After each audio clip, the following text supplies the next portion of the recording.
Hello and welcome. This is NTA Tuesday Live and I'm Cyril Stober. Our pension management has become a critical issue globally, especially as significant portions of the workforce age, raising concerns about their financial security during retirement. In Nigeria, pension payment is not only a motivating factor for public service employees, it also influences their work behavior significantly. Now, according to the World Health Organization, a pension is a regular payment made to retired individuals to provide them with guaranteed income or support during retirement. The perception of pension fund administration in Nigeria has evolved significantly since the implementation of the Pension Reform Act in 2004 and its subsequent amendments. While many believe that the pension reform has established a foundation for improved pension fund management, public sentiment still reflects ongoing concerns about its efficiency and accessibility. Now, this historical context highlights a transition from a problematic old system to a more structured approach. However, achieving widespread satisfaction and trust remains a challenge. Tonight, NTA Tuesday Live will focus on pension scheme, the issues and developments. But before we go into the discussion, let's get to see this report put together by correspondent Muhammad Rabiu Ali. Reports from across the country indicate that some retirees are expressing concern about delays in receiving retirement benefits after 35 years in service. When you get retired, you wait a long time before you get your money. And once you retire, you are not being paid. Like in my own case now, it took me 1 year and 4 months. Some people are more than that, but this is my own case. It's after a year and 4 months before I was paid. But during our own period, we are being paid 50%. Exactly, your money is divided into two. So after that time. But what we try to do again, because, civil servants, the money being paid is not much. You now look for where you can augment the money. My own experience as a retired civil servant has been a bad one. Bad one in the sense that I waited personally for 24 months to be able to access my retirement benefit. Pension administrators also have to work to make sure that retirees get their entitlement on time, although some of them used to say they are waiting for the government to bring in your other balances of so what and what. But a lot need to be done. The pension reforms led to the introduction of the contributory pension scheme aimed at providing invaluable and robust mechanism in addressing bottlenecks in the Nigerian pension industry in June 2004. How has the reform changed the narrative of the past? Like any new plan or program that will be run, at the initial stage there will still be some bit of maybe traffic, and but as the system gets perfected, you see that the traffic eases. Before 1st of June, which is when these guidelines, this new policy of PFA paying without resorting to PENCOM came to be, the average paying time was within 5 to 7 working days. But now it has been brought down to 72 hours.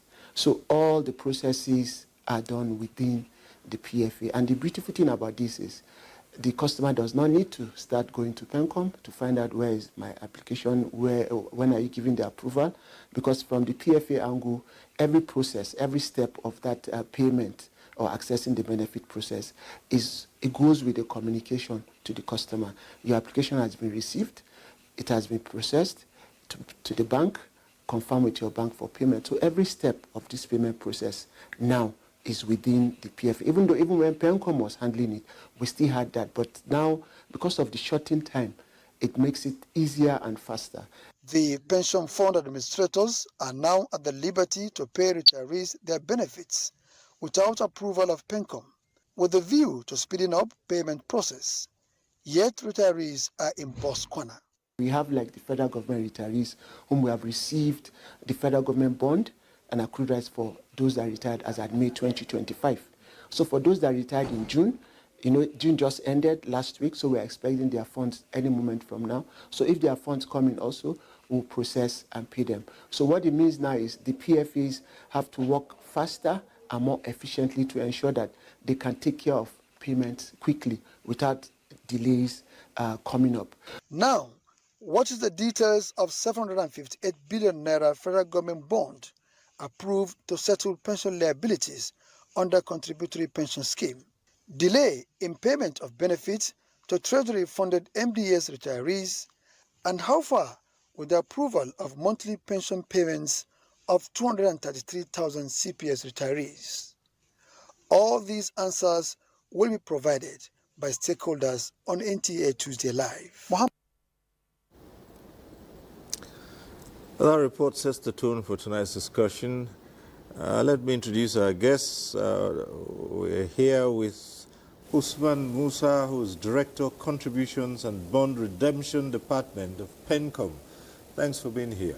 Cyril, thank you for inviting us to this program. Right.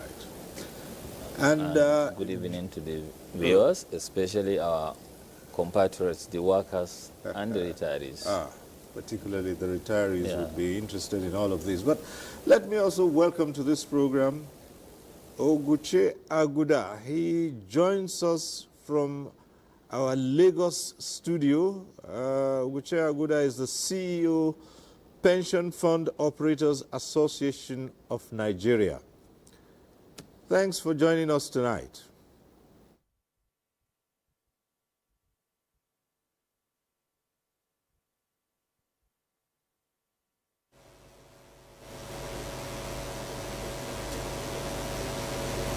We have Oguche Aguda there with us, and so issues are quite straightforward, and the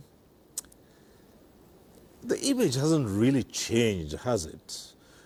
You talk about pensioners, retirees, and there are so many sad tales, despite all the reforms. Well, let's start from the very beginning. Just give us a brief overview of the pension system and how it has evolved. Thank you. It's always good to start from the beginning. We need to also, when we reflect and see where we are coming from, we will definitely understand that the issues are not as bad as what they used to be. You recall in 2004, when President Obasanjo introduced this form, because of the challenges of non-payment of pensions on time, because of accrued pension liabilities which government could not fund, as at that period, there was a pension liability of about 2.3 trillion for the federal government alone. The same situation applied to states. So it was really a difficult situation. Many people were dying without collecting their pensions. People were queuing, labor unrest, and even pensioners going on strike, picketing offices because pensions were not paid on time. Even the private sector also, the pension was not well organized, and really the amounts being paid were stipends. And therefore, the President of the Federal Republic of Nigeria, then President Obasanjo,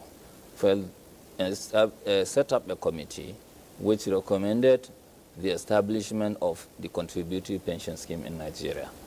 In doing that, they went around the world and looked at other jurisdictions, picked the best of everything they could, and coupled the law, the Pension Reform Act, which brought about the contributory pension scheme.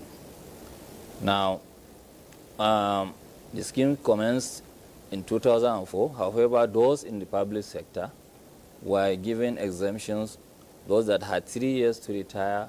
So effectively, it took off in 2007. Now, from the beginning of the scheme up to 2004, now where the issues are mostly had to do with the federal public sector. And therefore, I will dwell more on that, because all these hues and cries are from there. Now, the provision of the law is that the employer will contribute, then 7.5 apiece, employer and employee. And along that line, the payment of the benefit when an employee retires, especially for the federal public sector, you have the contributions, you have the accrual right, and also investment income, because all contributions in the retirement savings account are invested by the pension fund administrators. Perhaps we talk about that later so that I don't derail. We certainly will. Now the accrued right portion, which for those retire at the early stage of the scheme, is the greater quantum of amount of the benefit that he is supposed to take. And that's what the government is supposed to redeem following the issuance of bond for him to take his benefits. Now, 2.23 trillion, the federal, ideally, at the point of retirement, that whatever is entitled to X and Y should have been credited to his retirement savings account. He was deemed to have retired. Now, government didn't have the fund to pay. That's why the scheme was introduced. So a systematic arrangement was made such that these people will retire and get their fund, benefits on time. And how did this, the law structure that? For the accrued right, because government didn't have enough to pay at that time, they said, okay, the bond will be redeemed, or the entitlement of that every individual will be redeemed when he retires. And therefore, on annual basis, the amount that is due for those retiring is credited to the RSA. Again, how do we come about that? The law first provides the first line charge or provision for funding of this accrual right is that Section 39 of the law says the federal government should set aside 5% of its monthly wage bill to be credited to an account open in the Central Bank of Nigeria called the redemption fund account. Yeah? And therefore, and after that, if there is any shortfall in the funds provided in contribution bond redemption fund account, retirement benefit bond redemption account, the commission, the National Pension Commission, should determine the shortfall and make proposal for budget, and that shortfall will be provided. Now, up to the first 3 years, up to 2012, government was providing this 5%. And again, the first 2-3 years, because there was this provision for funding of 5%, PENCOM didn't need to even make additional budgetary provision. What was there was sufficient to fund. So everyone that retired got his money or his benefits as when due. It's consolidated and they are paid. Along the line, in 2008, there was the introduction of the 8-year rule that saw a mass retirement of directors and permanent secretaries.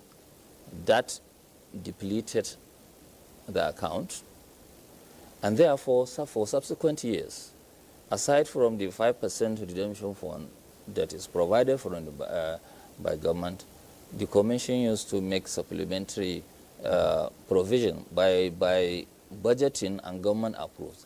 And this had been released up to 2020, up to 2014.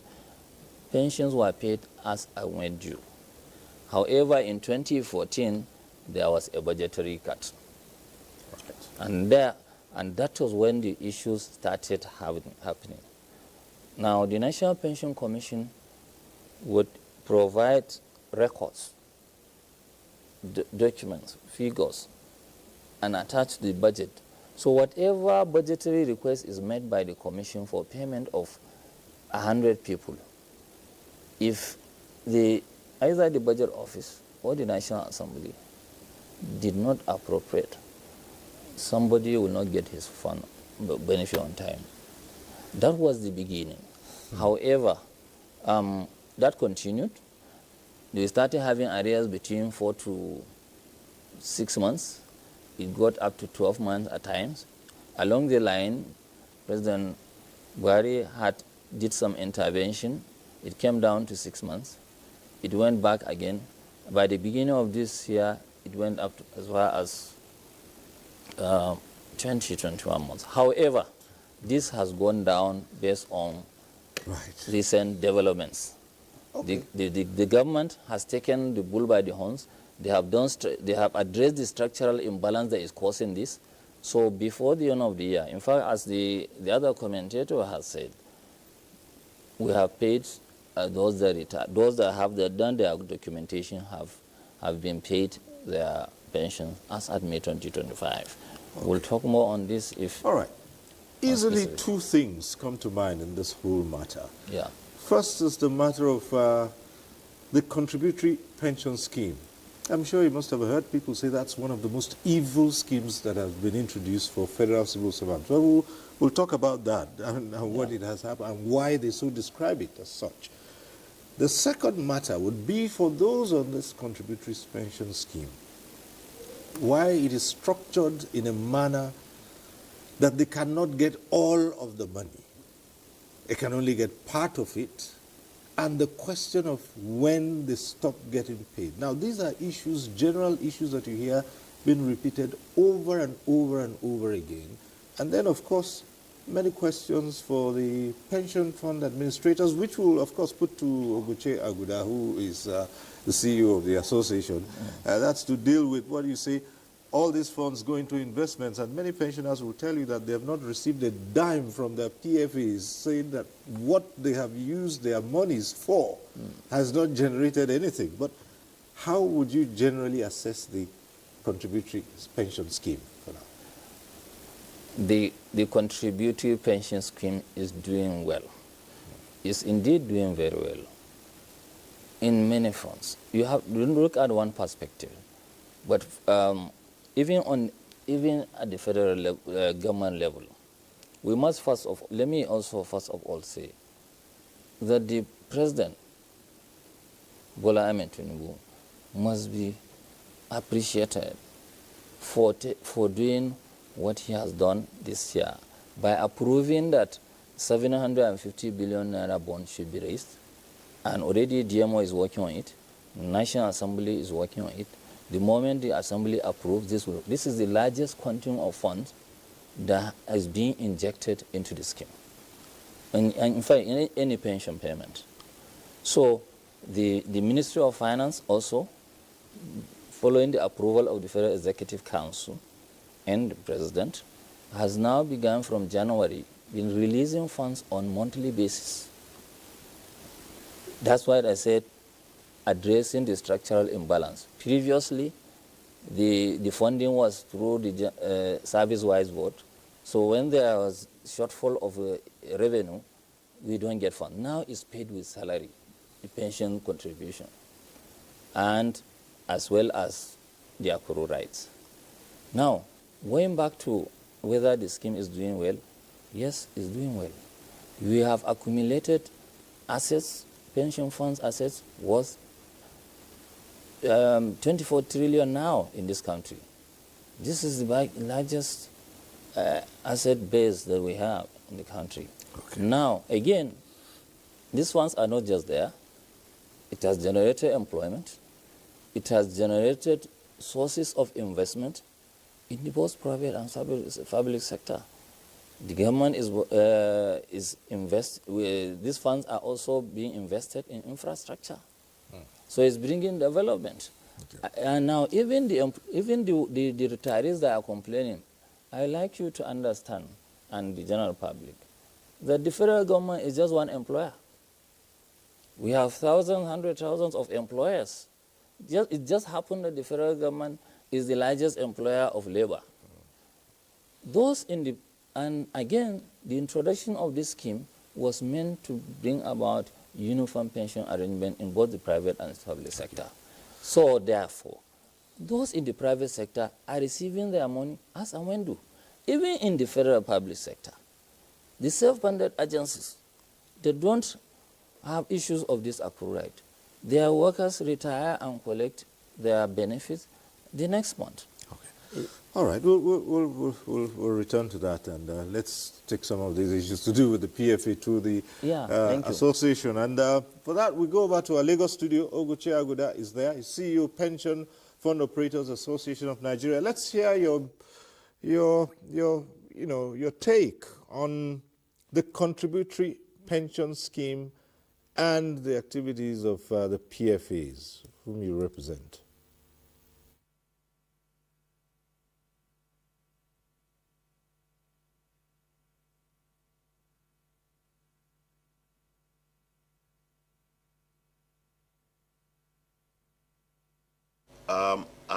I totally disagree with the fact that the CPS is evil, as you said, some people say.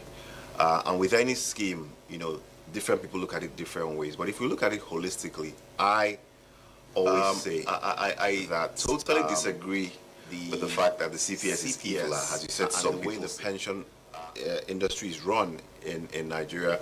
That act is probably one of the most transformative economic acts in Nigeria's history. And why do I say that? Is because that has enabled us, number one, to accumulate a number of funds which we didn't accumulate before.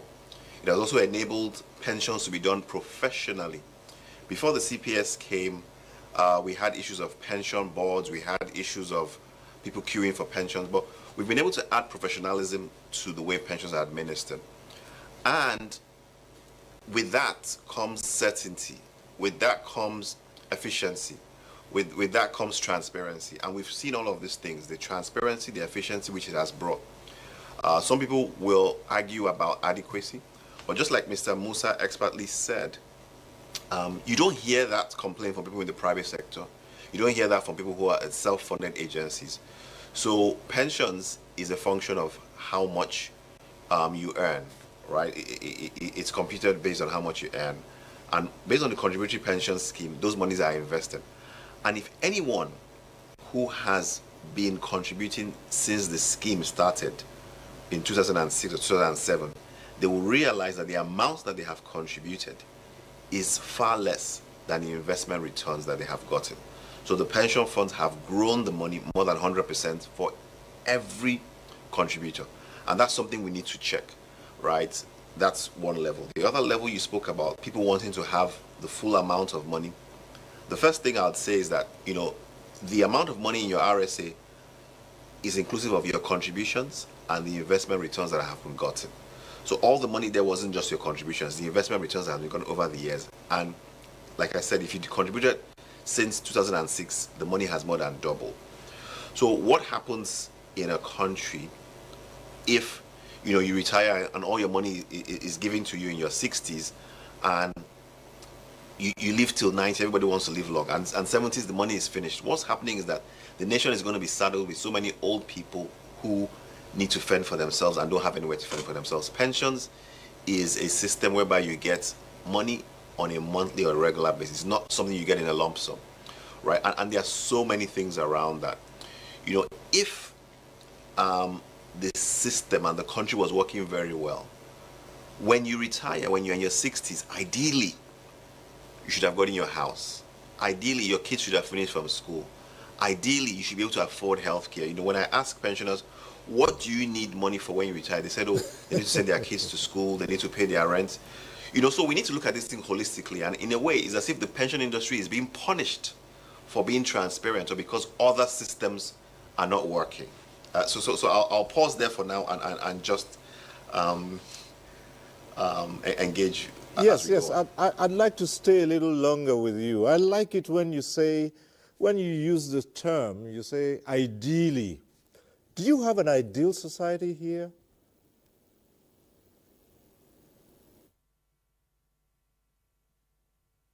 People in their 60s need money for? Do you have a working healthcare system that takes care of the elderly? Do you have a working transportation system that takes care of the elderly?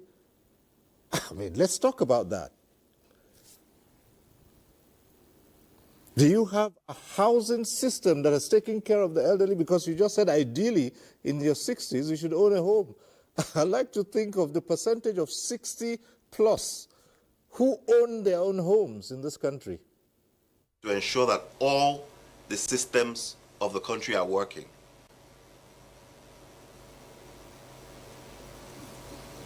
Of 60 plus who own.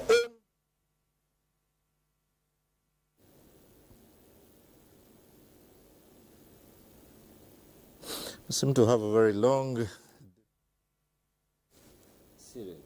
plus who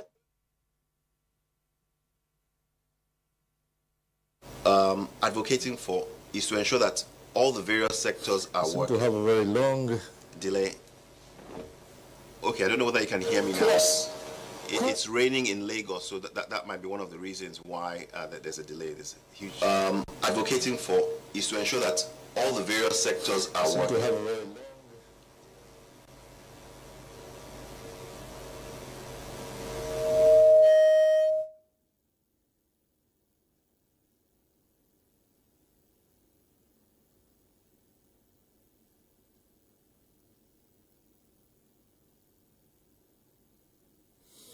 Well, it would seem that he's not able to get the question that we put earlier on, but we'll return to him in a moment. But perhaps you would like to come in here. Yes, on some of the issues you raised.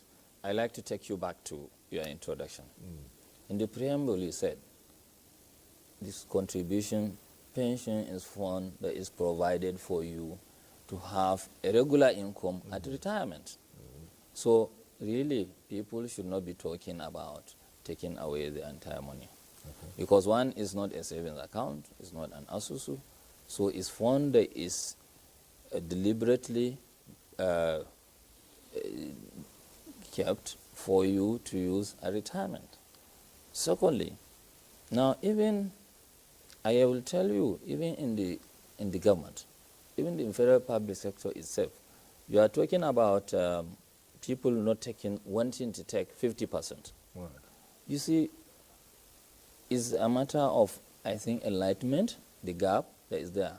What, like you said, funding your life after retirement. So the law and the guidelines provides that when you retire, you should have 50% replacement ratio of your salary. That's the first line charge. It didn't say 50% of your money should be taken away. It just said, ideally, even that one is office, ideally you should have 50% of your last salary. Now, when that is backed out from your retirement savings account, whatever is left, you can take as lump sum. Therefore, depending on what is in your retirement savings account, you may get 50% of your last salary and have a lump sum that is even more than 50% of what you have in your retirement savings account. You understand? Then even in the public sector itself, if you go to, there are some departments or some people that have funding in their accounts that gives them more than 50%. Professors, for instance, they retire at 70. Because the gestation period is longer, they stay up to 70 years. And also perhaps the salary of a professor is higher than a director or even a permanent secretary perhaps. He will end up, there are professors that their account, RS account, with the contribution and the efficient investment activity on the account enables them to have 100% replacement ratio. And at the end of the day, they are still left with something. So it's not as bad as it is. And that's why also the non-funding of pension increases, which the federal government is addressing now.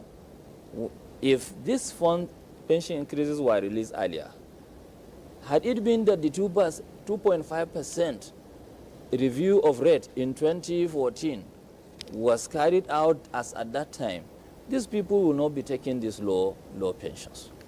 But then this bond that the government has supposed to be issued will come in by God's grace in a moment from now in the next 1-2 years, and it will address this level of low pensions. All right. In addition to the discussions in the studio, we also have a couple of reports on the subject matter. Let's get to see this report from Kaduna. 35 years and above of meritorious service deserves reward worthy of the laborer. It comes in forms of pension, gratuity, and other entitlements to support pensioners have decent living after retirement from service. This is yet to become a reality to many because a lot of challenges are associated with it. I retired with the Ministry of Culture and Tourism as a fine artist. It was me, every governor that would come, I would do the portraits. Today, I'm nothing. Today, I'm nothing. Out of thousands who have bowed out of service, many are still grappling with non-payments of their entitlements, leaving the senior citizens with series of difficulties to cope with. Rose Madaki, a widow, retired many years ago. It took her 8 years to get her pension. However, she has turned her house into a farm for survival. When I was in this service, I used to put my chicken, I used to rail them, I used to do small business. Even at times I used to buy this milk, and when I make tea and sell it, I used to sell bread in the office. This is a real scenario of what pensioners passes through to assess their pensions. Every time they will make us the little money that we have, we'll spend it. Some of us, I trekked yesterday from Air Center to Janwa Junction. I trekked before. The other year, I trekked from pension board on foot. It was one of the boys that I used to help in the office that gave me yellow. I ate it. I'm telling you the truth between me and God. That thumbprint, it is only those that are alive that goes for thumbprint. And some of us go for that thumbprint almost every month to make sure that everything is okay. This exercise, this is the second time again this year. If you can look at some of our old men, not minding some of us that are still strong, but some of them, some have been brought here on a wheelchair. I say I left the service in 1994, 30 years ago. Who are serving now? My advice to them is let them try and save something to protect their life after retirement. People to come here since Wednesday they started this exercise, and nobody knows when it will end, and they did not even tell people, look, it will take so long. You come today. People from banks, they share it according to bank. Those this bank come today. They just ask people to come here. Old people climbing this second-story building. Some of them, I saw a man yesterday backing his father. Advice that I will give it to civil service, they should not they should not be lazy. They should be up and doing. They should be selling something, even to raise something. It will help them because our retirement just come unexpected. Stakeholders advocate proper supervision of the entire pension scheme so that the likes of Mrs. Madaki and those coming behind will have a better life after paying their dues at work for many years. In Kaduna, Achari Maxwell. Our next report is from Abuja. Bola Lawal is one of the old pensioners in Ogun State, having voluntarily retired at the age of 40 in the early 80s. He listed challenges encountered by retirees in Ogun State to include delay in payment of gratuities, lack of welfare package, and inaccessible healthcare. Mr. Bola Lawal, Wahid Oloyede, and others laments non-implementation of the consequential salary increase approved for pensioners and the payment of gratuities to pensioners who have retired from service between 2019 until present in Ogun State, even though the state governor, Dapo Abiodun, cleared the backlog of unpaid gratuities owed by the previous administration. As I'm talking right now, even in Ogun State, and in spite of Mr. Governor's generosity, that was why we are able to collect gratuity up to 2018. It pays so many years. So when you retire these days, don't expect your gratuity until 10 years after your retirement. It can be miserable. When the federal government review the pension, some states will not pay. Unlike Ogun State here now, we have been fighting for consequential increase in pension for the past 5 years now, since 2019. And the government inaugurated a committee. The committee met. Up till now, we have not received any report from them. And you cannot see some pensioners as receiving as low as 30,000, because the minimum pension in this in Ogun State is 30,000. It will be a great benefit for pensioners if the government, both at all levels, look inward and should at the same time jack up the pension, the monthly pension. The retirees absolved pension fund administrators of mismanagement of retirement savings, noting that delay in processing retirement benefits and support to pensioners are due to non-remittance of pension deductions by state governors. You come to realize that if it is well managed, if it is well supervised, the funds should be yielding interests for those that are making good use of it annually or thereabout. But instead of that, it has not been. Recently, the Nigerian Labour Congress in Ogun State demanded the suspension of the implementation of the contributory pension scheme, citing non-remittance of over 82 billion naira deducted from workers in the last 17 years to pension funds administrators, PFAs. In Abuja, Yemi Dalimo.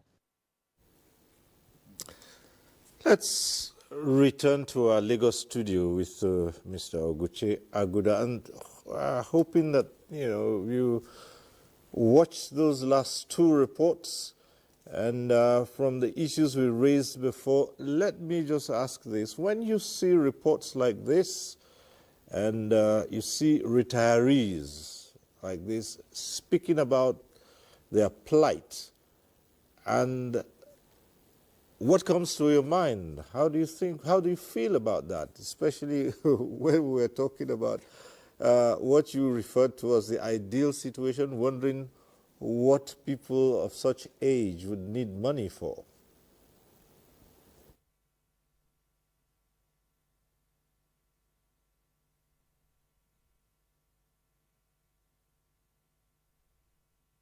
It does sadden my heart when I see reports like that on the one hand. But on the other hand, it also sort of fires me up to continue doing what we are doing and to advocate for the CPS. Because those reports actually lend credence to why the CPS should be widely adopted. Because some of what you are seeing is some of the states that are not adopting the CPS well, or some of the states that have not adopted the CPS. If you realize in that report, they said they absolved the pension fund administrators of mismanagement or blame. It's really about the money hasn't come to them. So I said with the Contributory Pension Scheme and the Pension Reform Act, it has moved pension administration to the PFAs and professionalized pension administration. So what you saw is that in that instance, maybe some of the state governments or some ad hoc arrangements are still being managed. But if the system does work well, then some of these issues will be a thing of the past. And I empathize with those pensioners or those retirees or those old people that are in distress. But what it is that under the CPS, it puts your retirement in your own hand, right? The era where people retire and they're looking to the government or looking to their employer and fighting for adjustments and all of that, if the CPS is run well, you are in control of your contributions. You are in control of whether you want to move from one PFA to another. You're not happy with the return, you can move. You are in control of which fund you want to do. Do you want to be more aggressive in your investment activity? Do you want to be moderate? Do you want to take low risk? So I think, right, with the continuous and diligent application of the CPS across board, all of these things will be a thing of the past, right? So many of those people, I saw someone there who says he has retired in 1994, and those issues have to do with accrued rights, probably not under the CPS. Again, I'm not painting a picture of perfection under the CPS, but what I'm saying is that as a country, we need to look at it holistically, because the CPS, it covers federal employees, FCT employees, and private sector employees. So with the state governments, pensions is under the concurrent list, and that Pension Reform Act does not cover them. So what we need is a consistent and wide adoption of the CPS across states so that there can be uniformity. What we also need is people to be more enlightened so that they can take pensions in their own hands. And in the generations past, people will work in an organization for 35 years. And when they work in an organization for 35 years, maybe they give them gratuity, they pay pensions. But that's not sustainable, because in the 1960s and 70s, the amount of staff that we had in the federal civil service was really low. But now that we have hundreds of thousands, the government cannot sustain that, right? So that's something we need to know. And what that means is that for each individual, your retirement planning, your financial future is in your own hands. Every month, there's money that is deducted. You know how much is deducted. You know how much interest is earned in that fund. So now, if you don't want to be in a case whereby you are depending on your kids when you retire or depending on the government, you need to take that into your own hand and ask yourself, how much do I need to contribute more? Do I need to increase my contributions? Do I need to move a pension fund if I want to get a better return? Do I need to be more involved? So what we are saying, and one of the things we preach, is that your financial future is in your own hands, right? Especially for people that are just joining work, people that are still working. For those that are retired already and are going through these issues, like Mr. Musa said, for the accrued rights, in a couple of months, those are going to be paid. PENCOM has approved a pension boost, meaning that for those that are receiving low pensions, it's going to increase. So to your point, when I see things like that, I feel some grief for the senior citizens, but it also gives me the impetus to continue to do what we do and ensure that we have wide coverage across the country to be able to ensure that no Nigerian retires and has to be destitute.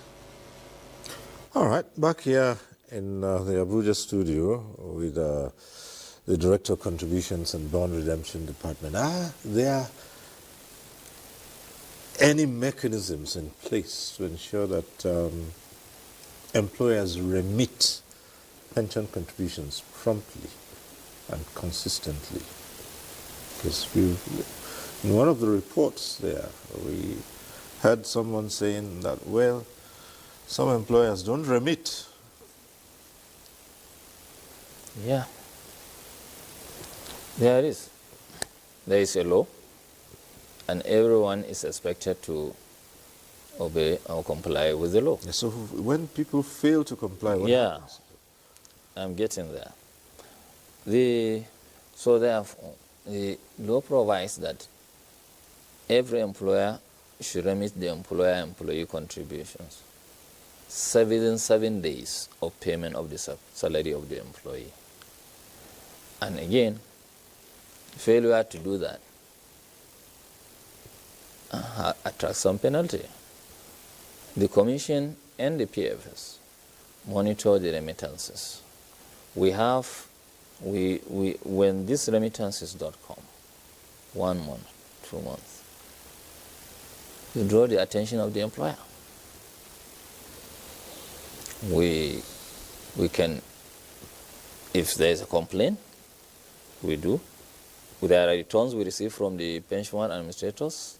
We also check. So that's for those that are already on the line. There are some that didn't even come in, or some will stop. When that happens, we send recovery agents after them. When it becomes sticky and the recovery agent gets there will be an assessment, just like the way you assess people for taxes. Their records are reviewed. By the way, the law gives the Commission the powers to demand or records in terms of payment. Have you had reason to do that? And Yes, at we are level doing that. Present over the years, we have recovered all over. And you have presently sanctioned we some have. employers. Yes, we do. In fact, with the recovery as at the end of last month was 30 billion naira. And out of this 30 billion, half of it, which is the principal itself, was 15.09. The penalty was 15.11. So even the penalty is higher than the recovery, than the principal. And all these funds are not coming to the commission, neither to the recovery agent. The funds go directly to the beneficiary, the retirement savings account holder. So anybody whose contributions are not remitted by his employer has the right, is free to complain either through his PFA or to the commission directly. We send our staff, they work on this. If this fails, we send recovery agents, and those that have become sticky, we take them to court. So we have prosecuted quite a number of employers. We are in court. Now, in your introductory remarks, you did say that before this scheme, the contributory pension scheme was introduced, other claims were studied, and you said Nigeria took the best from around the world after studying before it introduced the contributory pension scheme, and that's 2005 to this time now. There are those who say it's more than enough time, especially when certain drawbacks and certain challenges were noticed in the implementation.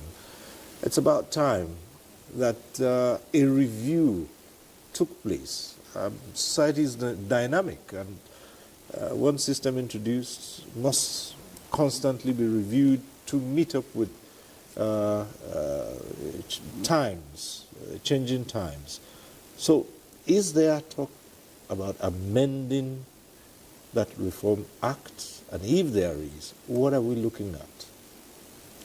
Now, certainly in any journey, there are times when you need to stop and take stock and rearrange your movement. This law as it is, or the scheme as it is not what it started. 10 years down the line, we started in 2004. In 2014, the law was reviewed based on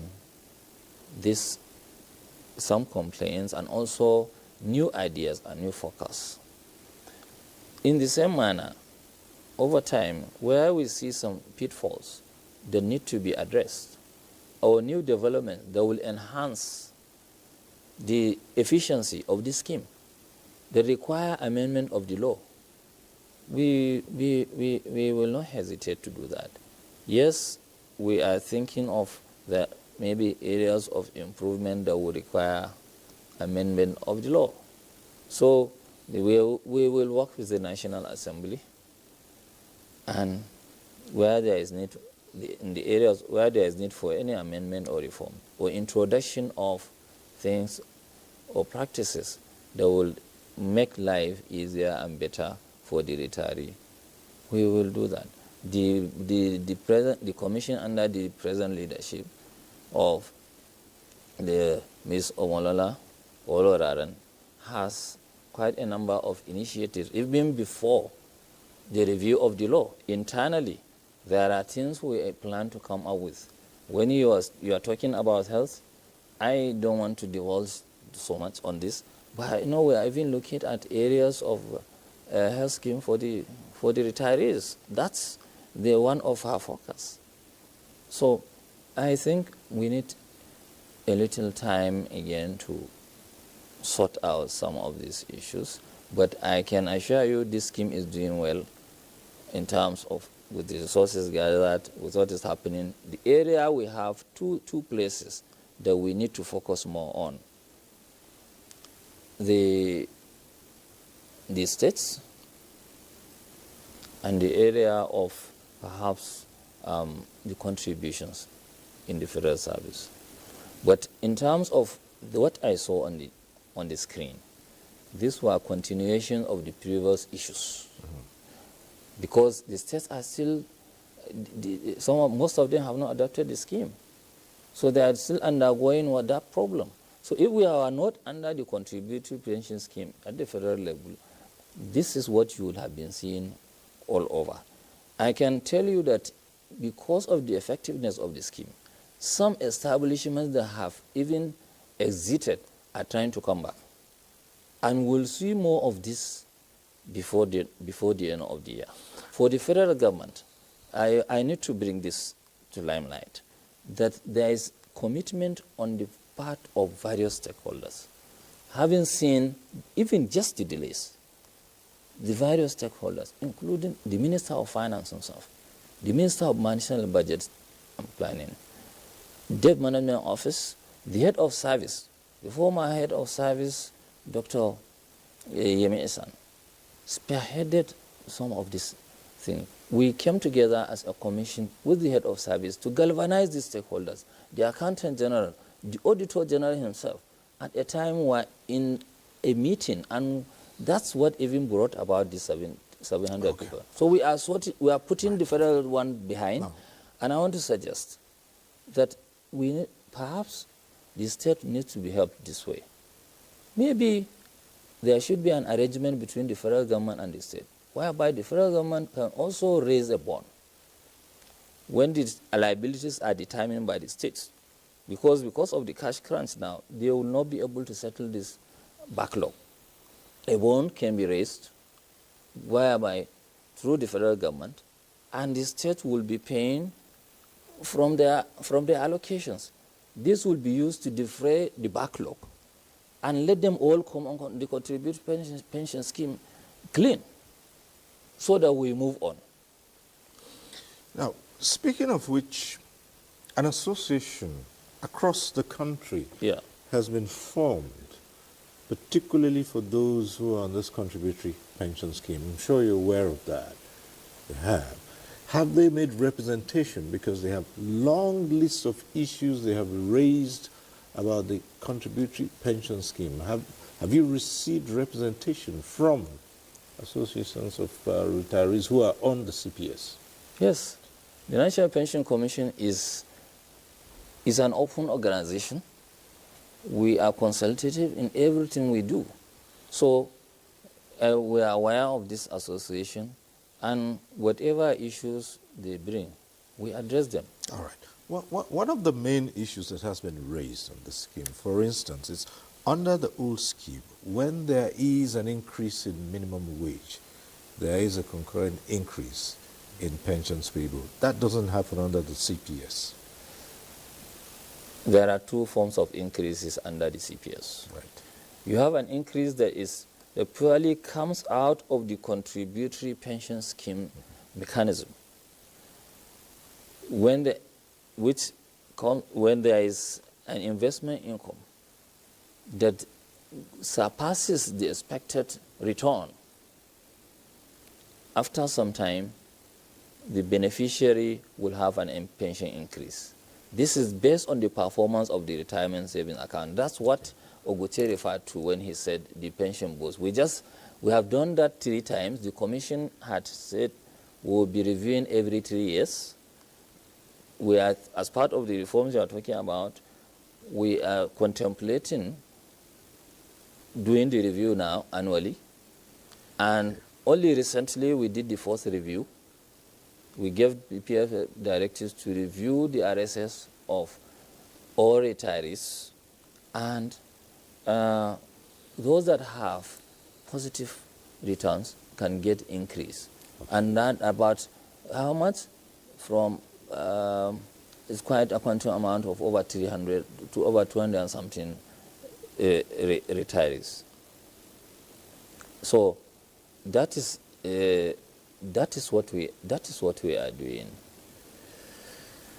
Then the other one that is more serious is the one that you raised, the unions are talking about. Again, this is will dwell more on the federal public sector. Yes. There was the review of 2007, which was 15%, 2010, 33%, 2019 consequential adjustment following the review of the minimum wage. That didn't affect those on the CPS, did it? It did in a way, because for those of them that have many in the under the CPS have accrual right.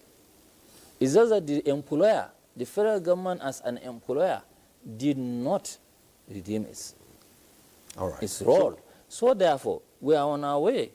Now, even when these increases were approved, implementation did not start until 2014. And right now, that's what we have budgeted, and that's what the federal government has approved in the bond. We have, out of this 750 billion, 387 billion is the entitlement of these retirees that have accrual right under the contributory pension scheme. So once this is released in the next 1 or 2 months, their retirement savings account will receive a boost of this 380.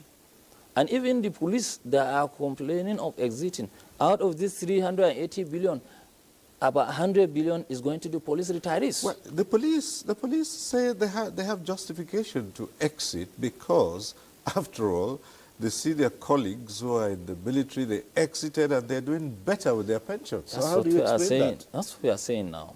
This fund is coming, it will make life better. And as it is, part of the initiative in 2014, when the law was reviewed, when we started, the retirement savings account gives you take from there for the monthly pension and take lump sum to go and settle yourself, whether you will conclude a house or whatever.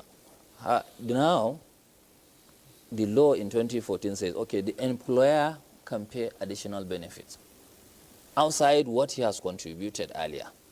And some employers are paying in private and public sector. And now, really, the commission... Any employer in the public sector would pay more. Yes. I'm yet to hear of that. Yes. I can tell you, in our recent engagement with the head of service, this started from her predecessor, and we raised this issue, we brought it to her, and she received the idea, and I'm sure in a short time she will present this matter to government. Something will be done.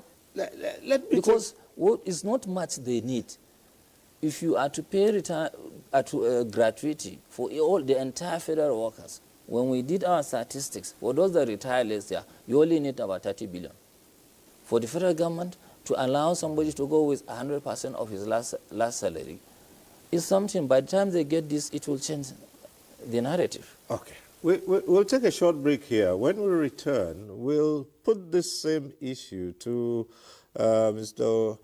Aguda in our Lagos Center. We would want to find out what's in place when you talk about the increases. The other leg of the increases where you say it depends on what the savings have been able to generate in terms of investments. We'll seek to find out if there is any way to know if the PFAs are returning any improvement in investments and how this can be cross-checked, particularly by the pensioners themselves, because as we started, the earlier statements we made at the start of this program was that there are many retirees who say nothing has changed from the first day they started collecting pensions, and so they're wondering if indeed no improvement has been made in the investments from those savings. But we'll talk about that when we return after this break. Stay with us. Thanks for staying with us. It's all about the pension scheme, the issues, and developments under the pension scheme. That's what we're concentrating on tonight. This segment is when we open the phone lines, which means you can call in to air your views or ask a question, and the procedure remains the same. You call in, you turn down the volume of your TV set when your call gets through to the studio. You go straight to the point, keep your questions and comments straight to the point, so others can also get on the platform and contribute their quota to the discussion that we're having tonight. It's all about pension. So we do expect that those calls will come in, as well as your tweets, and we will take them, and our guests on the program willingly would address such issues as you might raise.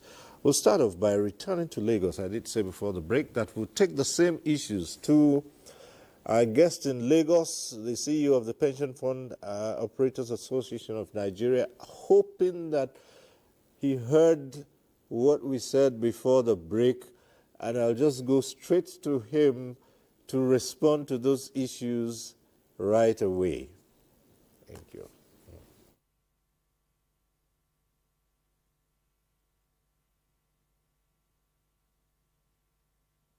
Thank you.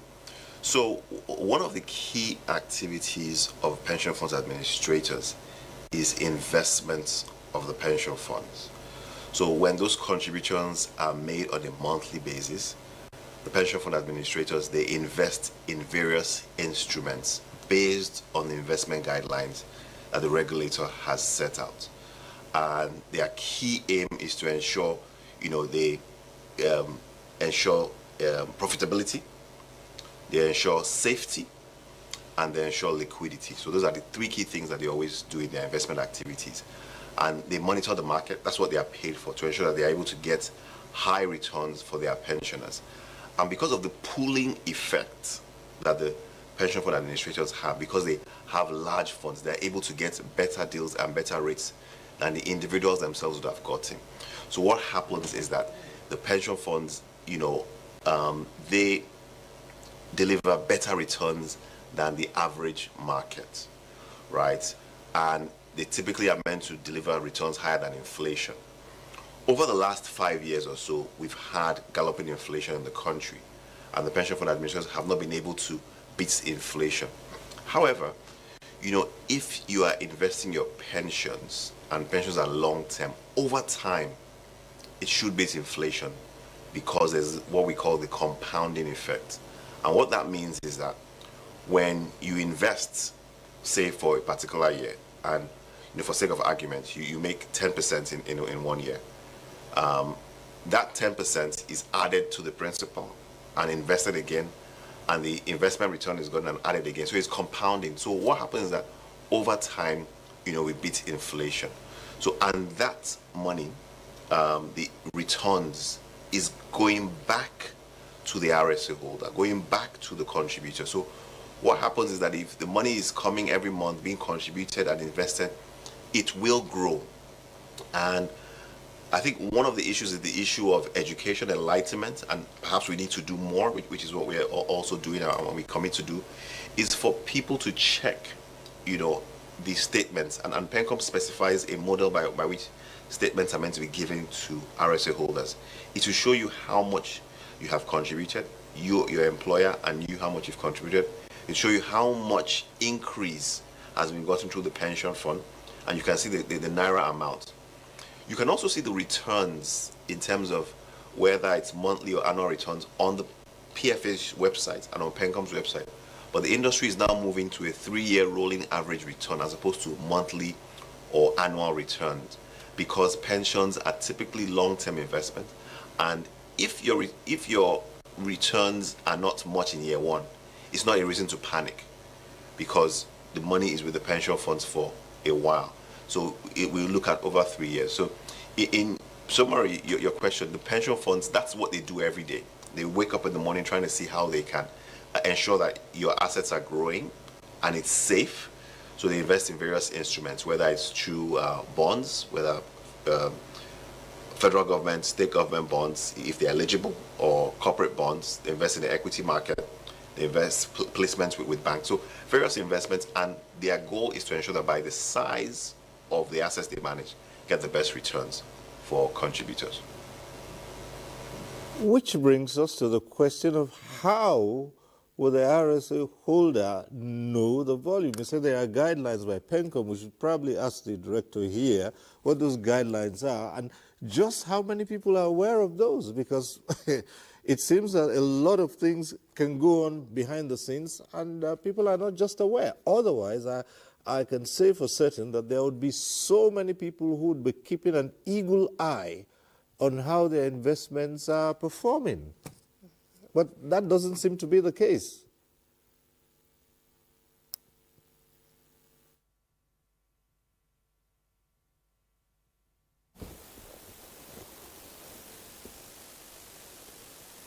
we are preaching. That's the mantra that we want to get out there, that, you know, your retirement and your pensions is your primary responsibility. I mean, what we've seen in the past and what we still see is people, when they retire, they push it back to the government, they push it back to their employer. But, you know, what we want is for people to individually, you know, begin to check the text messages they should receive every month, begin to check their statements, begin to query this. If they see a discrepancy, engage their PFA. Yes, the PFAs also need to do more. We need to do more as an association in terms of enlightening.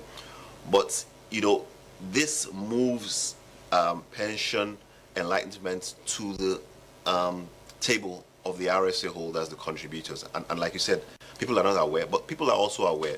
There needs to be a bit more education, which PENCOM and ourselves are doing more. And you'll see a lot more of that going forward, just educating Nigerians and RSA holders on how they can monitor these things. Many retirees I know, the only message they get from their PFA is what's paid to the bank. And they'll tell you that it has been that way. Some of them 11, 12 years, nothing has changed. So what should those people do? 12 years, no change in their balances? Yes. They receive the same message? Yes. Okay. That person should first cross-check with his employer if he is remitting. If the employer is not remitting, then you should complain to the commission. We'll go after that employer. If it's a government establishment, certainly there is a process they follow. So perhaps something is wrong along the line, and this will be addressed. They should get back to us. But then, like Ogucha said, permit me to say something here. Like, I want to echo what he said. Everybody has a role in this arrangement. The operator, the contributor, and the commission. We are the linesmen. We are the referees. So there are rights of the contributors and duties. First, you owe yourself a duty to open a retirement savings account at the appropriate time. Initially, when you don't open, we say after some time, they open a nominal RSA for you. Now we have made it compulsory for employers, even where you don't open a retirement savings account, they should open for you, so that these funds will not remain idle and they must remit and they will. So your first role is to make sure your retirement savings is open when you take up an appointment. Secondly, you should also monitor to be receiving your statement. Is a right. Where the pension fund administrator doesn't give you a statement, please complain to the National Pension Commission. We have our lines, we have email, we have social media handles that they can follow to do this complaint. The right is the right of the contributor to receive, or retiree to receive statement of account on quarterly basis, and will not hesitate to sanction any operator that fails to observe this obligation, because it's an obligation on their own part. And that is the major area that some of these retirees have issues. Okay. When the remittance doesn't come over time, the funds are not invested. Your colleague that has his remittances complete, intact, the amounts are invested, you will end up not having your retirement benefits same as him. So most of these issues, and then many people will not do anything until they retire, or the day, or a year or two that they want to retire. Even this delay in some of these payments, as at now that we have made remittances, there are many that we could not remit because, one, they didn't come to do the verification on time. For us to have a seamless arrangement in the federal public sector, we said, since we know annually we'll pay, we said a year before your retirement, come and do your documentation. We verify to avoid fraud, to make sure you are the person, and to get the record so that we calculate up to the last kobo your benefit and whatever is due to you. We come out and make advertisement. In the past, we used to go to zones to do it. Since 2020, we introduced an online enrollment application. Retirees don't no longer need to go and suffer and queue, just like you saw in the TV there. They do this thing under the comfort of their houses. All right. We have calls coming through. We have Dr. Pedro calling in from Enugu. Hello.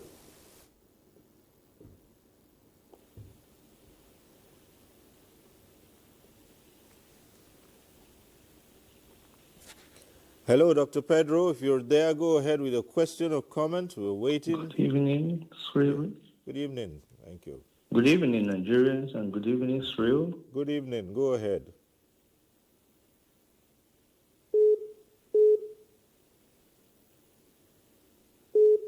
Hello? Yes, go ahead. Yeah, can you hear me? Yes, we can. Go on. Yeah, I'm speaking on behalf of Nigerians who have so many troubles from this pension fund. I believe that if pension fund is well managed, a lot of us will have desire to work for our government. But when it sees the man who has worked for 35 years, 40 years, and 50 years still struggling to have his benefit or her benefit, you wouldn't want to go in to serve your government. And that is why the politicians are the only ones struggling to be in civil service. And if there's anybody who intends to go into civil service, he's pursuing positions where he can steal and cut away money. I've been in the U.S. and I noticed a man of 74 years still struggling to remain in the U.S., a Nigerian professor. And I asked this man, wouldn't you like to go home? He said to me, I will go to my school tomorrow to receive my health care advance. And this health care advance is attached to his pension. The health care advance is what he treated himself in Nigeria when he visited and posted the bill, and they have prepared the bill in cash to his bank. So he's going to collect his check. This is a man that worked 53 years in the U.S., precisely in the Florida College.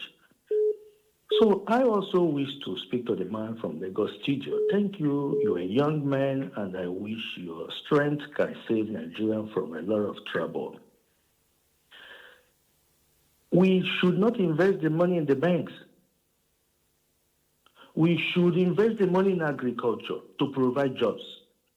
We should invest the money in education to give jobs to teachers and retrain the further teachers that wants to remain even after after retirement. Because there are still experience with the retirees. There can be the ones that will be training the new teachers. You can give them a little job so that they don't go home and die. Such like jobs that could be weekend jobs or periodical jobs or jobs that they can do like 3 weeks in 4 months. You schedule it. You engage them with that fund. They will be in the training center to put agriculture into use for the young ones. With their experience, they will make the young ones understand that life is not jeje. But when you put the money in the bank, a Lumelu will hurriedly take the money to open a new branch in Katangura, in one other country. Another bank will try to take the lead and go to one Casablanca and open another branch. They are not crazy having branches all over the world. Without looking inward, how can we develop within and become more strong like Citibank before going outside? This money can bring us into the place where we can see agriculture that Oyibo will come in and invest in Nigeria. All right. We had a governor in Enugu that served for 8 years and went to Senate. He flew other people airline every day. We have another one that did the same thing. We have another one that did the same thing. And this one now came and said, the money we have, this is how we do it. He cleared all the pension. Asked them, what do Enugu want? He said, we want to remain alive to see Enugu better. Okay. He had engagement with the pension people for more than 1 month. The ideas he gained from them is what is piloting the new scheme of Enugu. All right. Okay. You can be a witness that we just brought in our aircraft. All right, Dr. Pedro, thanks a lot. There are so many others who want to get on the line and speak. Right. Thank you, Dr. Pedro.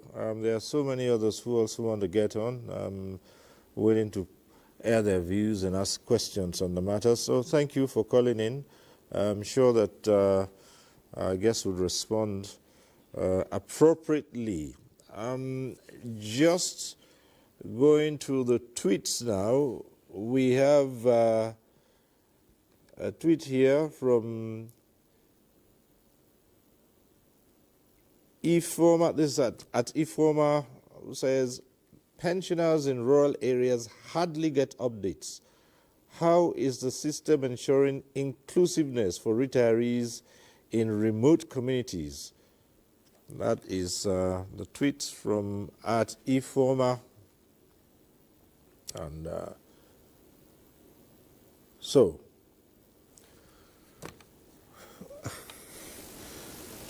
the remote communities. Right.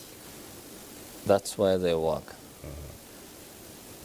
Well, it's still the issue of service. Okay.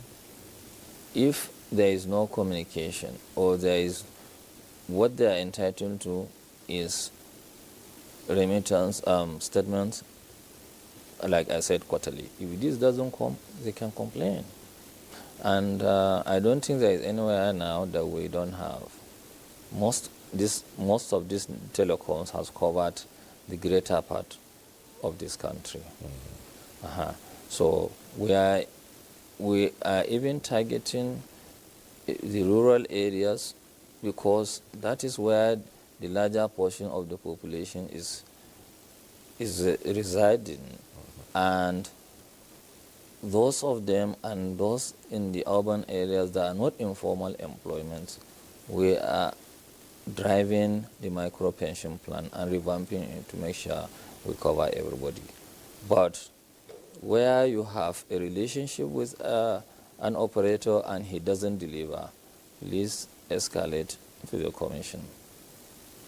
We have zonal offices across the country in the 6 geopolitical zones, in Kwara, Ilorin, Lagos, Calabar, Gombe in the northeast, and Kano in the northwest.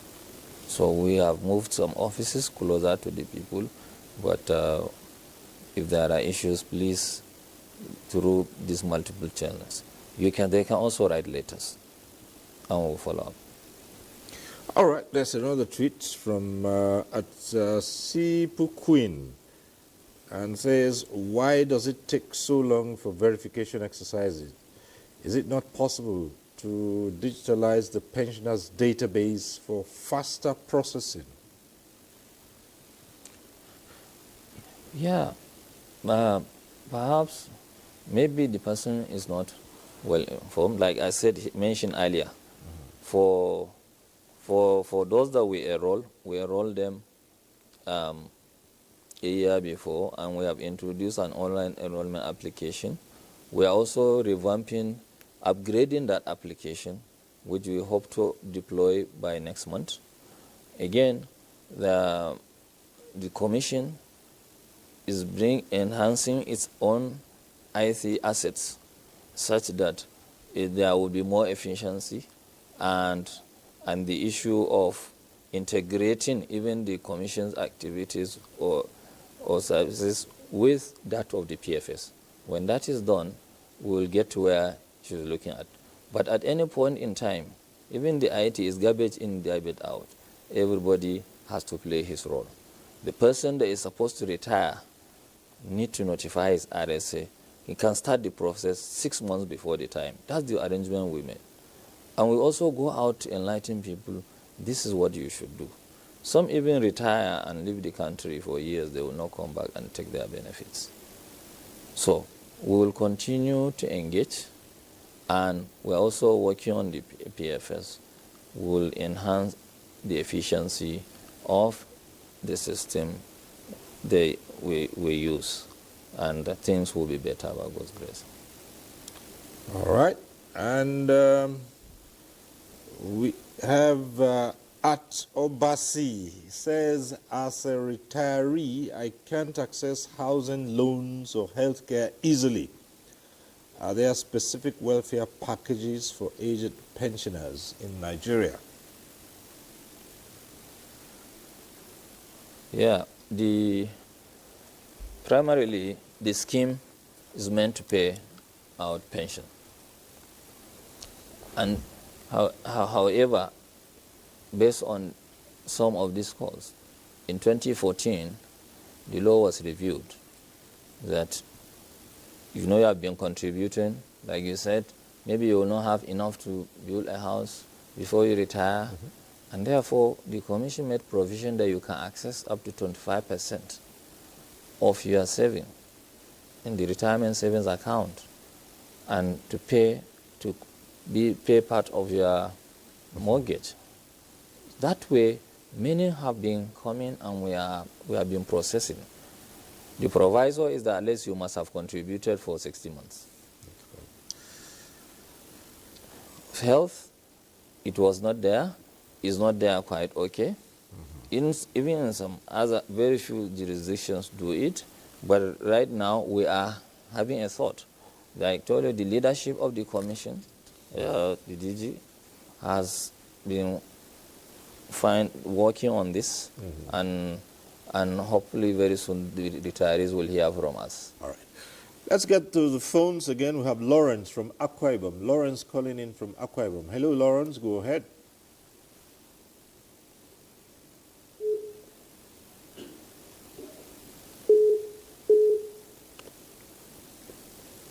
Yes, thank you very much, sir. We want to know, because in this CPS, that is a contributory pension scheme, you have program withdrawal and you have annuity. Now, we want to know if annuals, those pensioners under annuity, if they are part of the 750 billion naira of the fund. Because there is confusion. You are just only discussing about the program withdrawal. And annuity is part of the pension, is part of the contributory pension scheme. So we want clarification. They are not part of this 750 billion naira government grants. Thank you very much. All right. Perhaps we'll let Oguchi Aguda respond to that. I'm sure you got that question.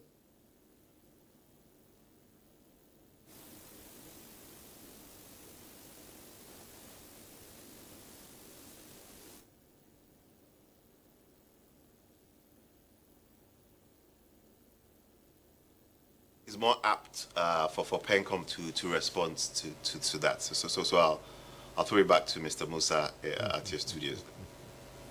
Yes, Siri. It's a very simple answer. Yes, they are part of it. The annuity retirees get their funding or get the fund they use to buy the annuity through their retirement savings account. So they are fed from their initial RSA. And what is also based on their entitlement from government. Like I said, all those that have accrued right and they retire, that element will calculate and pay them from this fund that is coming. Now, whoever is entitled to it, whether he is under program withdrawal or under annuity, will get. I think I've addressed that issue. Along those lines, we'll still come back, because we'll still go back to Lagos, to Oguchi Aguda, on the matter of annuity and PFEs. And there's a specific area I'm going to, but first let me start here. Clarify for us this issue. It's come up over and over and over again for those on the contributory pension scheme. When do you stop paying pensions to them? till they die. Where did the matter of 70 years come from? No. There is nothing, well, there is no 70 years. Okay. What, under this arrangement, when a person retires, right, he or she, the retirement savings account balance is programmed for an expected lifespan. Which is? For an expected lifespan. And this is determined based on the standard world best practices, and most 82 or so. It's not 70. We are looking at 82. People are living longer these days. Yes, they're living that's up to 82. So why would you? That's why we program based on the expected lifespan. It's even to your advantage. So at that point, when the RSA is exhausted, that's why we have the provision of the minimum pension guarantee. He will continue to receive pension. And this minimum pension guarantee is funded it is supposed to be funded by the federal government, the National Pension Commission, the operators. We should all contribute. And some have already started receiving. Even those that have not gotten to the end of their life, where the RSS are exhausted, we continue to pay. And the good thing is that the big brother, the federal government, had not been remitting this contribution for the minimum pension, but it is now happening for the first time since inception of the scheme. The federal government had started making budgetary releases for the payment of funds into the minimum pension, into the pension protection fund, which pays the minimum guarantee, and is also part of the 750 billion. 100 billion naira has been allocated to that. So the next question would be, what happens to those who are attained the age of 70 before this remittance started? What's going to happen to them? Some clocked 70 2 years ago, and last year, are they still being paid? I didn't say 70. I said 82. Yes, you said so. You said, but the government had not been remitted until now. Yes. So the government had not been remitting. PENCO had been remitting. The PFS were remitting. So we are utilizing those funds. Okay. But the government has started. All right. Let's take this call. Pastor Daniel from Lokoja. Hello, Pastor Daniel. Go ahead.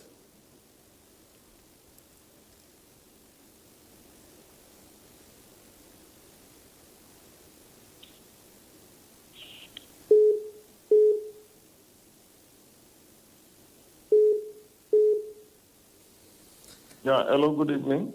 Good evening, go ahead. Yeah, my name is Pastor Daniel from Lokoja. I have two questions. Good evening to your guest. Yes, go ahead. I have two questions I just want to ask. One of the questions, the number one question is that my dad is under a PENCON, and he was told that after retirement, they will give him half of his retirement, half of his pension money, because he is not up to 50 years. I don't know if it is 50 years in service or up to 50 years in age. They say, and the other question, my other question is, like if someone is not a civil servant or someone does not work under any company, but as an individual, can you fund your own personal pension for yourself? For example, I have my business and I choose to be paying an amount of money so that at so age, it will be a pension for me. I don't know if it works like that. Thank you so much. Right, and God bless. Thank you very much. Right, let's... Yes, your first question, I think we have explained, maybe you joined later, that we told you how people access funds, their retirement benefit. However, if your dad retired and I don't see people retiring below 50. Yes, there are some, based on terms and conditions. Maybe there might be an employer that will say his employees will retire at 45. If it's under that terms and conditions, he's entitled to pension. Otherwise, under the law, you are entitled to a pension when you attain the age of 50. Okay. So if he is not up to 50, he will not be able to receive pension. Well, in this case, he said he retired at 50. No, he said less than 50. But if he retired at 50, of course he will approach his pension fund administrator to assess his fund. 50%, I've explained, is not an entitlement. The arrangement is that he should have a monthly replacement ratio of 50% of his last salary based on his retirement savings account. If that is backed out, whatever is left he will take. And that can be 50%, it could be 30%, it can be 70%, depending on what is in the retirement savings account. It could even be 15%. Now, when it is 15%, that is when the Commission made a concessionary arrangement that, okay, people want to take some reasonable amount when they are going.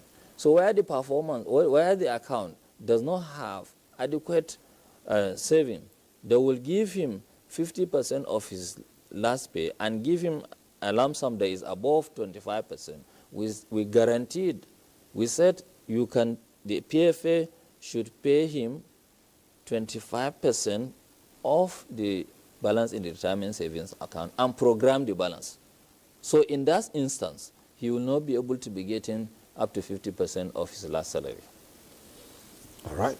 Okay. So for his second question, perhaps. Well, he said, can an individual who doesn't work for government or a company, he gave an example of himself, if he decides that as he's self-employed, he wants to keep putting away some amount of money to take care of when he's that's one of our flagship programs now.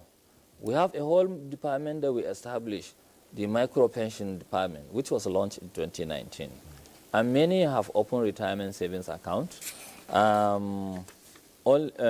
Recently, we are also doing carrying out some initiative that will revamp this and take it to a higher level. So an individual under that arrangement can open a retirement savings account.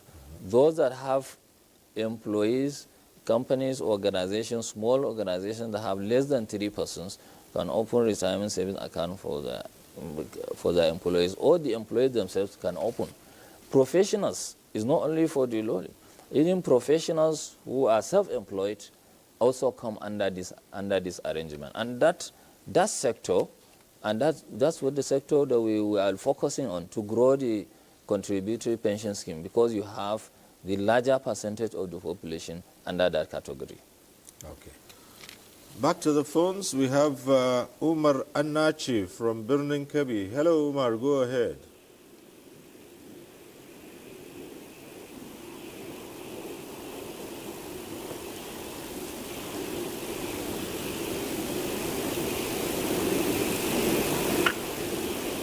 Yes, Umar, are you there?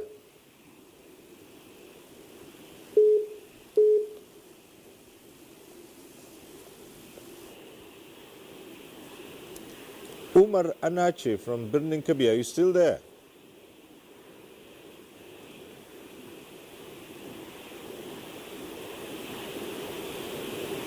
Hello? Yes, go ahead.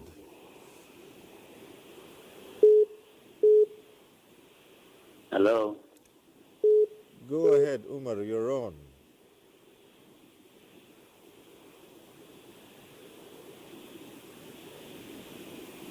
Hello?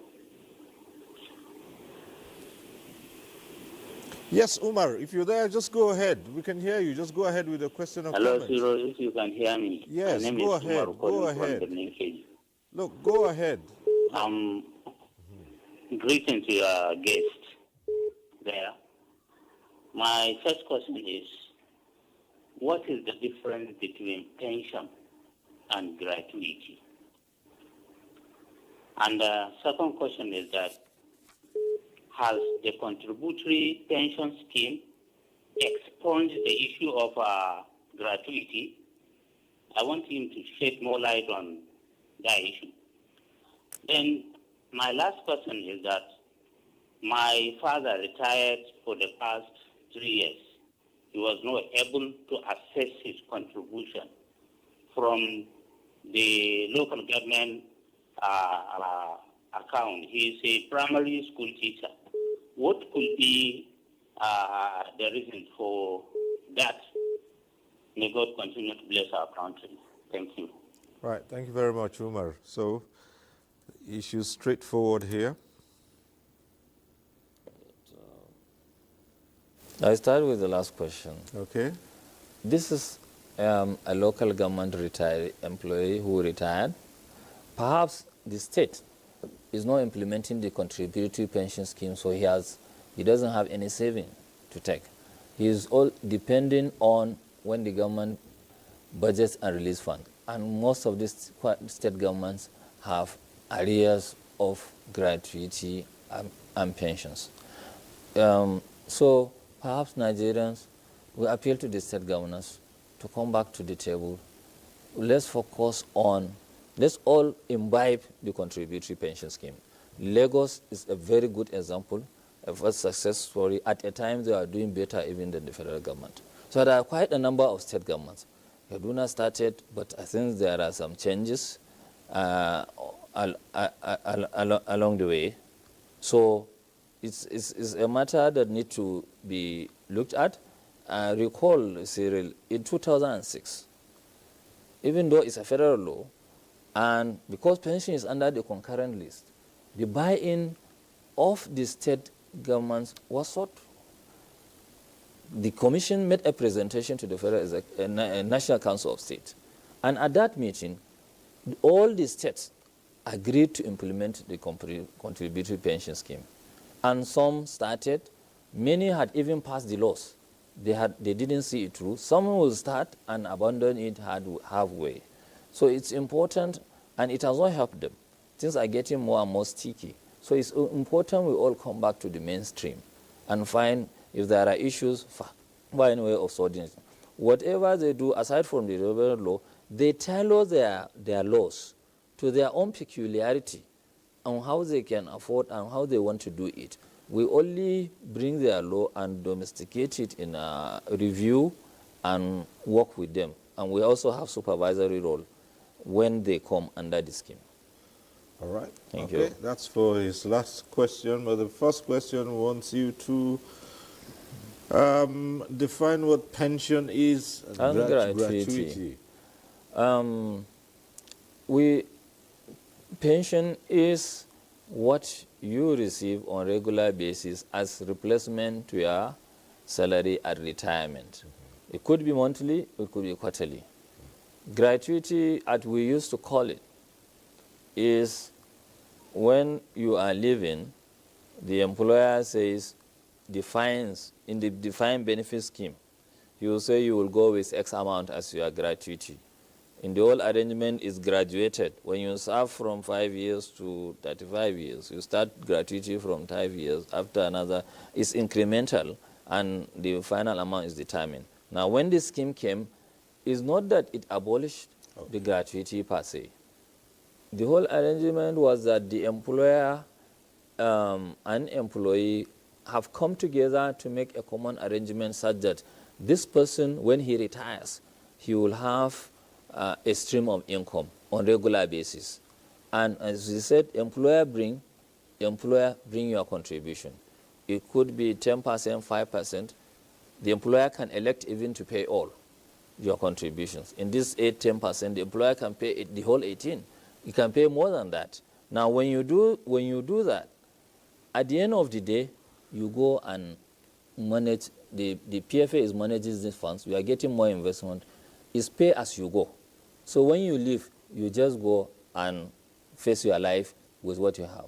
However, again, the law says, okay, nothing precludes from the employer from saying, despite the fact that I have settled you, I have paid you as you go, no liability. on me as far as pensions or anything is concerned.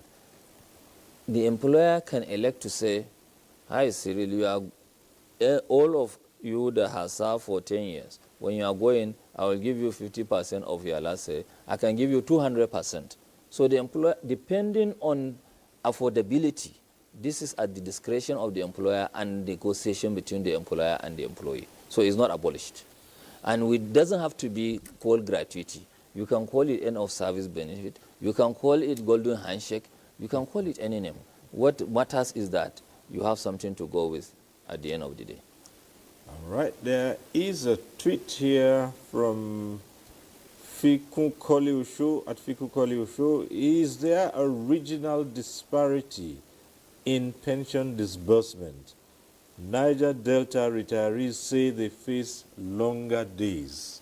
That's one. But we'll take this call from Anthony from Jos, and then we'll return to the tweet. Anthony from Jos, go ahead. Anthony from Jos.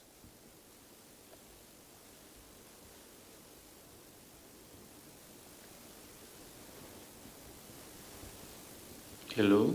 Hello, go ahead. Hello. Hello, Anthony from Jos, go ahead. Hello. Edwell, I'm not hearing from you. Go ahead. Your name is on screen. It means that you're on, so go ahead.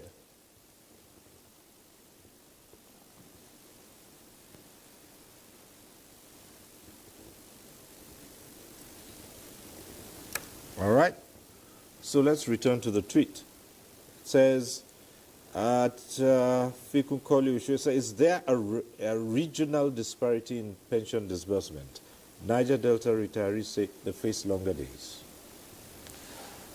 Cyril, it can be. People, people may be employed based on their maybe they are coming for based on federal character, but they don't retire based on regions. And these things are processed. Payments are done electronically. So there is no way payment can come through regions. We talk about majority of the employers. I'm sure he's talking about the public sector. This thing is paid from a pool. So what we do, and that's why up to today, nobody can come and raise a finger and tell us in the commission that you have paid this person before me. Anybody that retires in January must collect his own pension before that you pay one person in February. So it's one batch for all those that retire in a particular month that we disburse. And it goes across the PFS and across the countries. And all these operators have their branches the minimum in the state capitals. So the minimum you can do is to have a branch in a state capital. So every state is represented. Some have branches outside. Some have agency offices. And the ultimate thing is that this fund will finally get to your bank account. And these bank accounts, wherever you are, you can access them. So there is no issue of disparity or discrimination in terms of regions, please. All right. So now let's return to Lagos studio. Oguche Aguda is there for us on the matter of annuity, which I did say I was going to go back to. What would you, as a PFA fund operator, what would you advise a fresh retiree who is preparing to appoint, well, ex-PFA as his fund administrator? Because it's been said that, PFAs at so many points refer or advise retirees about one system which is better than the other, which will guarantee that they get paid for longer periods, and that's where the issue initially about 70 years came in. Would like you to comment on that.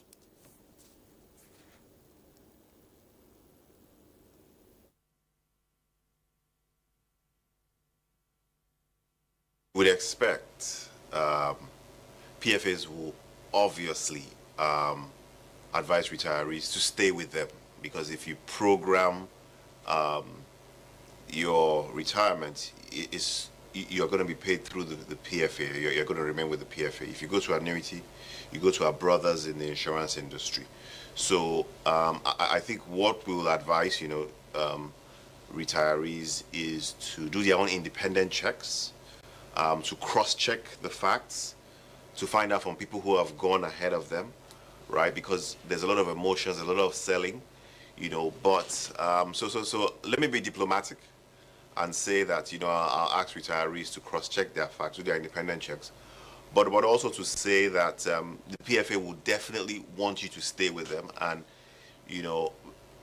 if I want to be neutral, I'll say let them fight for your business. So let them be able to tell you why they want you to stay with them in the program, or let the insurance company be able to tell you why they want you to get an annuity, and don't be moved by sensationalism. Do your facts, do your checks. And like Mr. Musa said, even before you retire, you need to begin to think of it. A year before you retire, begin to ask your options, ask people that are working in your organization who have gone ahead of you. Do your own checks. Do your own checks. So that's what I'd say, without leaning towards any defined path. This manner, that is to say, the main thing they say to many retirees, and I'm saying this because people talk to me all the time and say this, the main issue is that they say, look, if you go to annuity, you get paid for as long as you live. You stay with the PFAs on that, they stop paying you at 70. Is that true? This is a straightforward question.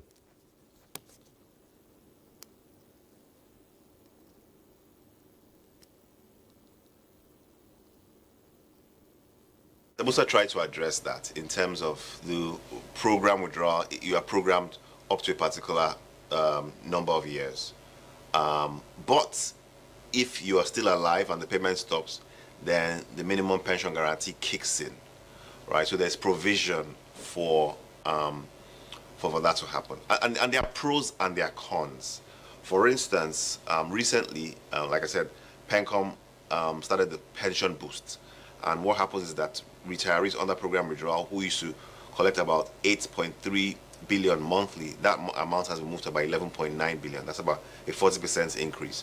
That will not happen under annuity. So with the program withdrawal, you have the potential to have increases, and like Mr. Musa said, that's going to happen now annually. The Commission is thinking of doing it annually. So there are pros and there are cons, and I will say everyone should look at their own circumstance. But with program withdrawal, even if the payment does stop, the minimum pension guarantee does kick in. The intention is that you get paid until your final breath, even with program withdrawal. So yes. All right. Yes, please. As a regulator, we have two children. The life annuity and the program withdrawal arrangement. Just like, I think the PFA should not be in a position to say this. Just like when you are going into the scheme, you are free to choose the PFA you want to go and save funds. The employer cannot force you. It shouldn't force you. So you choose where to go to. At the same time, at the point of exit, the law provides for you going for life annuity or remaining in the program withdrawals arrangement.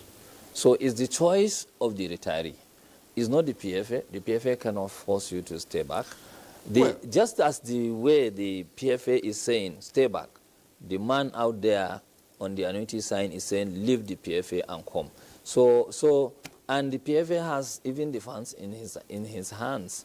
So really, what we have insisted is that, please, educate these people. Okay. Tell these people, these are the benefits of program withdrawal, these are the benefits. The choice is yours. I understand that perfectly. Yes. But just for the sake of emphasis, yes, the main issue, Director, that is the main issue that has gone back and forth.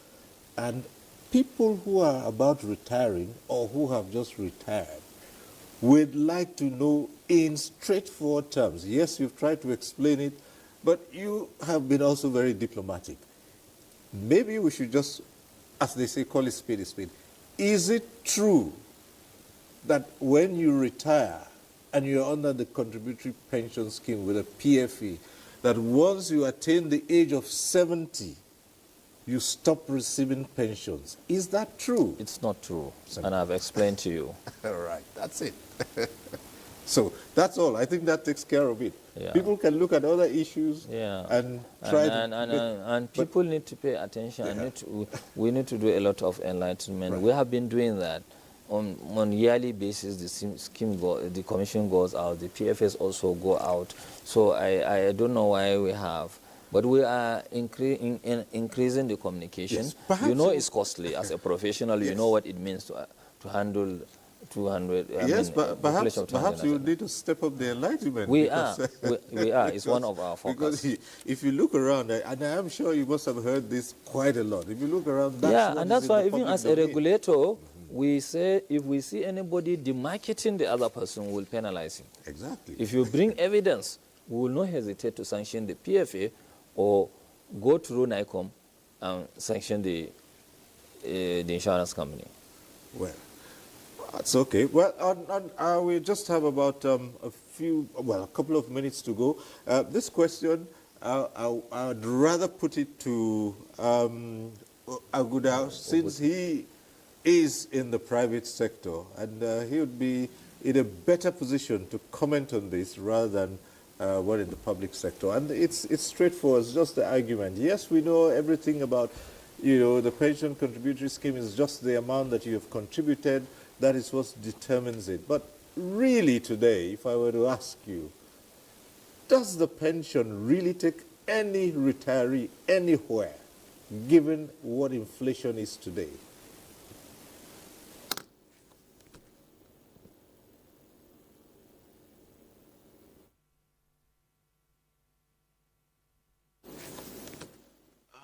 Cyril, I think, I'm going to go back to what I said, I think, at the beginning in terms of an ideal situation. And, if we look at the pension industry alone, right, every month when your money is deducted, 8% is deducted from your salary for your pensions. About 20% or so is deducted for taxes. There's also an amount of money deducted for National Housing Fund. There's also amounts of money deducted for health care and all of that. Ideally, when you retire, right, what you should be using those pensions for is just your upkeep. The infrastructure should be okay. You should be able to get the transport system. The health system should be okay, right? The housing system to be okay, whereby you get a house, right? But what has happened is that everyone is heaping the burden on the pension industry because we have been transparent. And what I always say is the pension industry, in a sense, is being penalized for being transparent. Some will argue that, the 20% tax that gets deducted from your pension, from your salary every month, what happens to that? So the ecosystem must be ready, right? In terms of, so the pensions is for you. So if you were working and your salary wasn't taking you home, why would you expect your pension to take you home? So it's a whole issue on remuneration, on wage, on the economy, on the inflation, which, oftentimes they try and put it on the pension industry. But what we say is that if you are contributing over time and you are monitoring your pensions and you are deliberate, some people can say, if I retire, this is my target amount. And if you go to most PFA's website, they actually have those calculators that they said, if you want to retire with 100 million, this is what you need to do. This is how much you need to contribute on a monthly basis. And you can decide to voluntarily contribute. So minimum is 8%. You can decide to say, I want to do 15% because I have a target, right? So so that's my answer, right? That's okay. my answer. I hope it does help the caller that asked. Well, thank you very much. Diplomatic as usual, but it is on that note. We'll have to leave it. And thank you very much for being part of this conversation. Uche Aguda, CEO, Pension Fund Operators Association of Nigeria, thank you for being part of the discussion. Thank you very much. All right. And back here, thanks also to Usman Musa, Director Contributions and Bond Redemption Department, PENCOM. Thank you. Thank you, Cyril. And I want to appeal that We should have more enlightenment. People should be more interested in knowing this scheme. It's that of knowledge, this knowledge gap that is causing all these challenges. But Right. that's the best way forward. We need to remember. You also need to help us. Yeah, because well, you're in the public space. we're always open here Yes. as long as the terms are right. Yeah. PENCOM can invest in enlightenment and sponsor enlightenment programs on NTA. That's what you should really do. We're willing for you to sponsor these programs on a regular basis. Thank you. We're moving with everyone. Thank you. Yes. Thank you. Thank you very much. Yeah. And this is where we leave the conversation tonight. We thank you for watching, all those who called in and part of tonight's program. We thank you. Next week, we'll be back with NTA Tuesday Live. I'm Cyril Stober. Bye for now.